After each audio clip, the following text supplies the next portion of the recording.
Достор мен Бишкек шаардык транспорт муниципалдык ишканасынан чыктым жаңы эле жыйындан.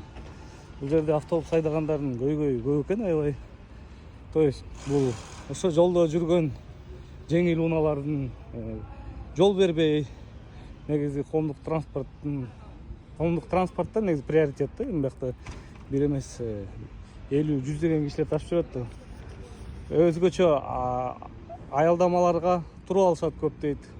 Жолду туруп көбүнчө такси кызматкерлери. Эмне турасын десе ичинде ТикТокго көрүп отургандар болот дейт. Анан эмне турасын ал жерде десе, мисалы үчүн клиент күтүп атам деп догурунуп урушат дейт.